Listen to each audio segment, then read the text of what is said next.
She showed him her FBI badge. He pulled a gun and laughed. 2 minutes later, he was the one in cuffs. Danielle Riggins pulled her car into a Shell station just off I-75 in Macon, Georgia. It was almost midnight. The yellow glare of the overhead lights washed her black Ford Fusion in a tired, flickering haze. She twisted the key to silence the engine and slumped back in her seat for a moment, massaging the bridge of her nose. It had been a 14-hour surveillance shift, and every part of her body begged her to clock out, get home, and collapse. She wore jeans and a loose gray hoodie. Nothing about her screamed federal agent at a glance. Her FBI badge was clipped to her belt, partly hidden by her hoodie. She kept it visible enough to avoid problems if someone happened to notice. But Macon wasn't the kind of town where you expected problems from your own side, or so she thought. The station was almost empty, except for a red pickup truck idling at the far end by the air pump. Danielle didn't pay it any mind. She grabbed her debit card, ready to fill up and get moving, but then she saw flashing blue and red lights strobing across the rearview mirror. She frowned. No sirens, just lights. A patrol car rolled in slow and heavy behind her, crunching over loose gravel. She didn't recognize the department. Definitely local, though. Not federal, not state. She reached instinctively for her badge to make sure it was more visible. The driver's door of the patrol car swung open, and a tall man in a dark uniform stepped out. He was thick around the shoulders, pale, probably in his mid-30s. His name patch read Lasker.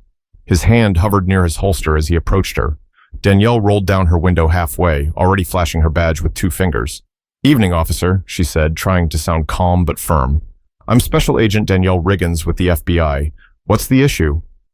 Lasker's eyes flicked to the badge. He smirked like he'd heard a joke he didn't like.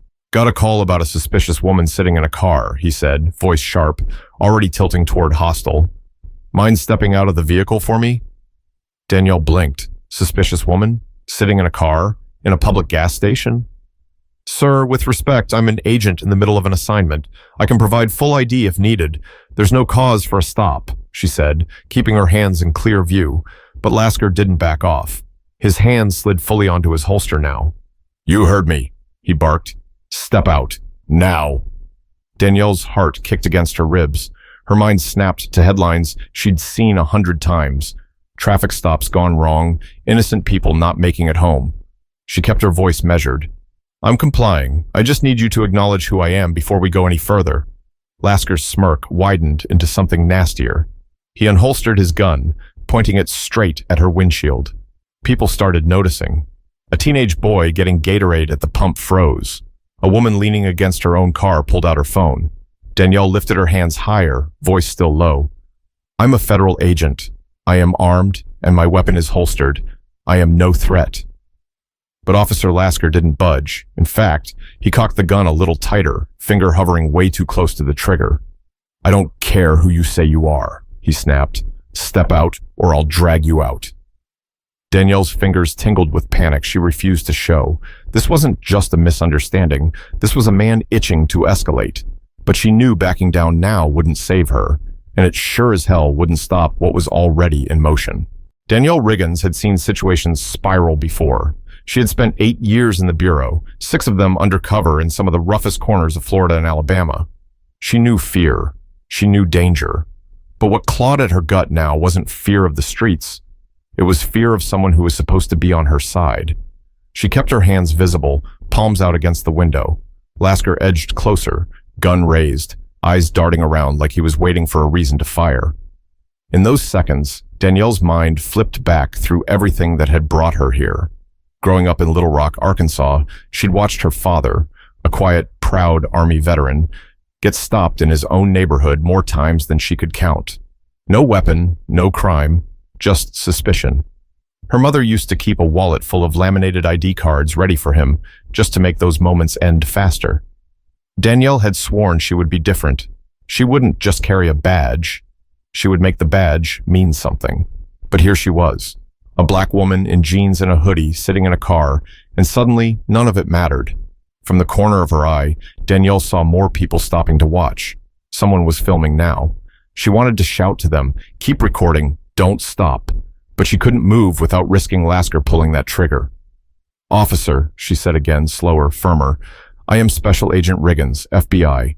My identification is on my left hip. My firearm is secured. I am reaching for nothing." Lasker scoffed, like the title Special Agent meant less than nothing to him. His stance widened, his free hand yanked at the door handle. "Out!" he barked. "Now." Danielle didn't move. Instead, she made a decision. She was trained for this. She had walked drug dens armed with nothing but a wire and her wits.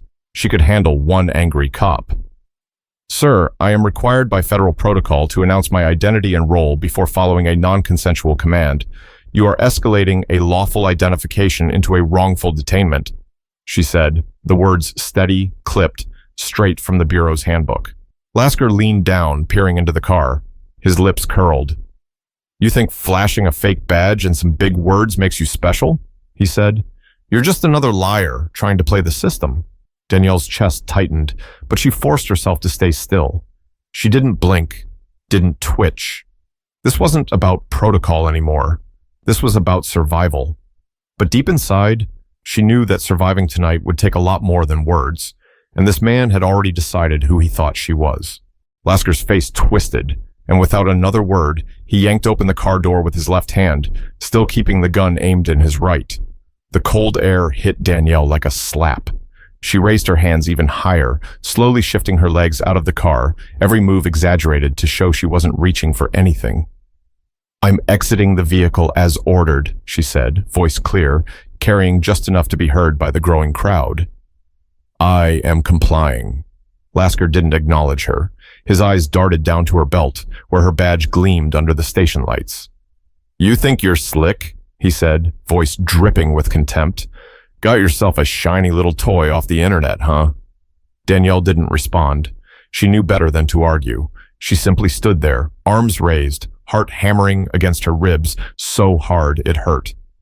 The woman filming muttered something to the guy next to her, something about it being obvious she was a Fed, but Lasker didn't seem to care.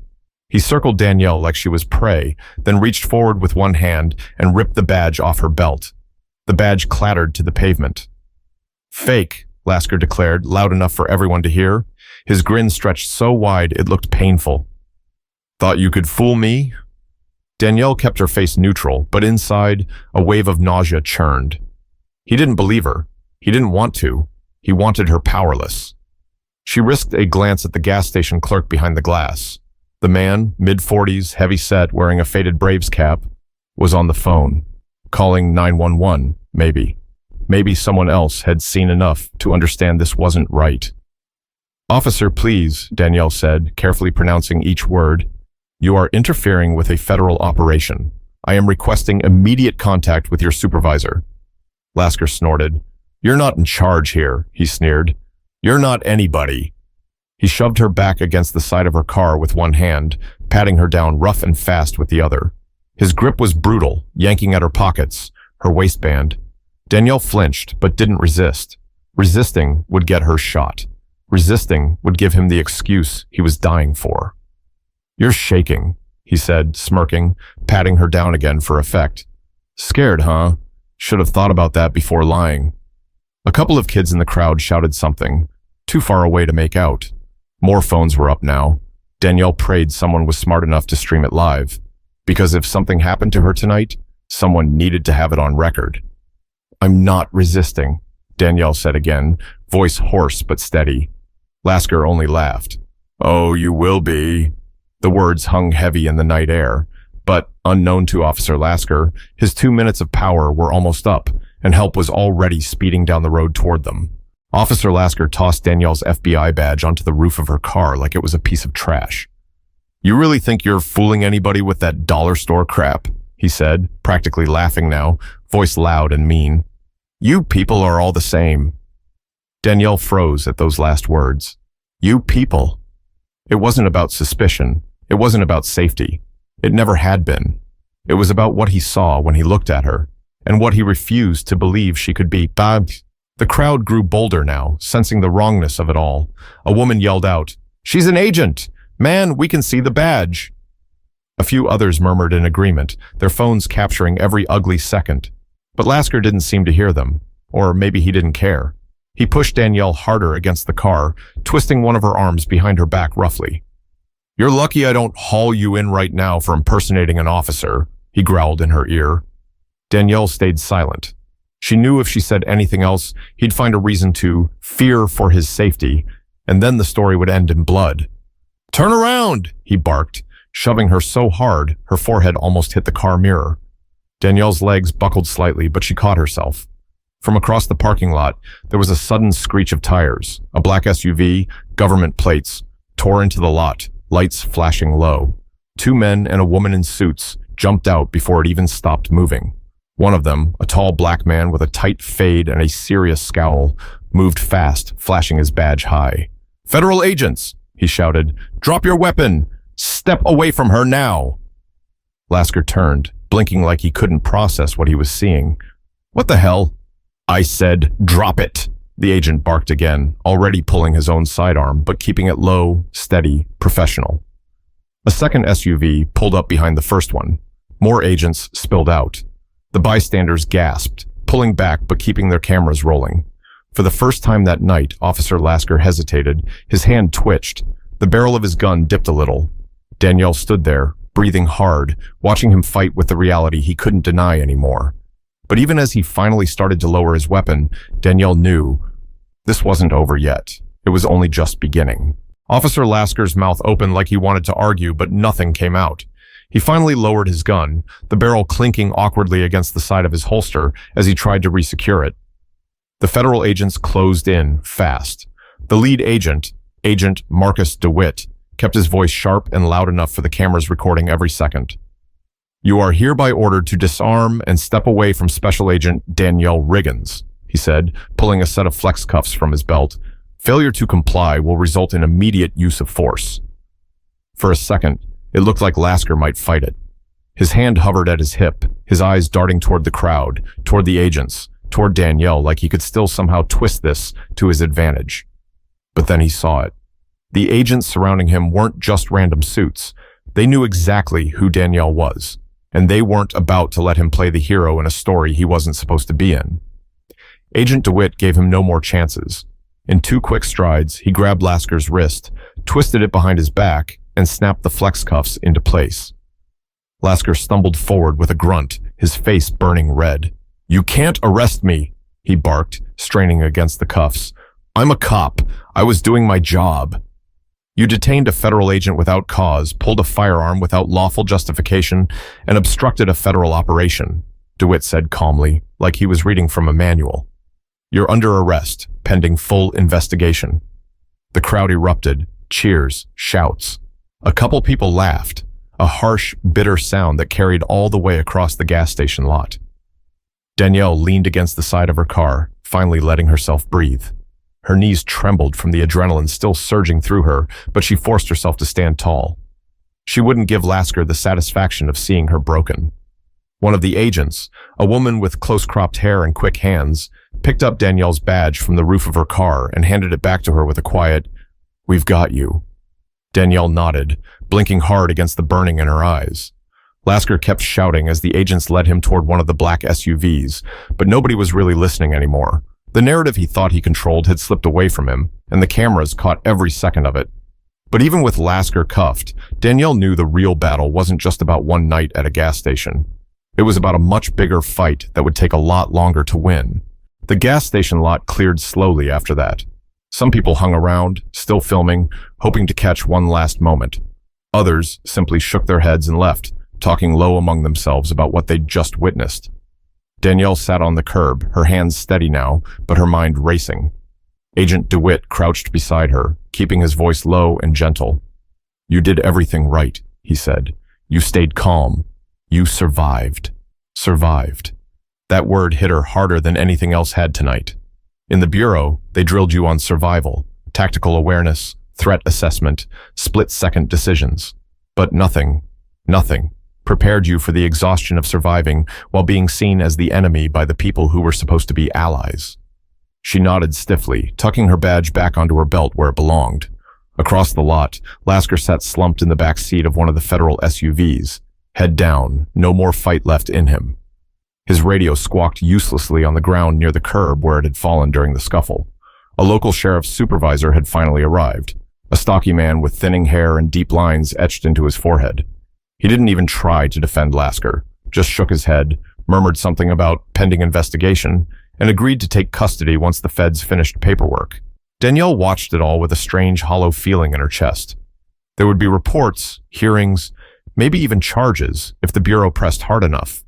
The body cam footage would be pulled, dissected, broadcasted on the evening news until people picked sides, those who saw her as the victim and those who would still find a way to blame her.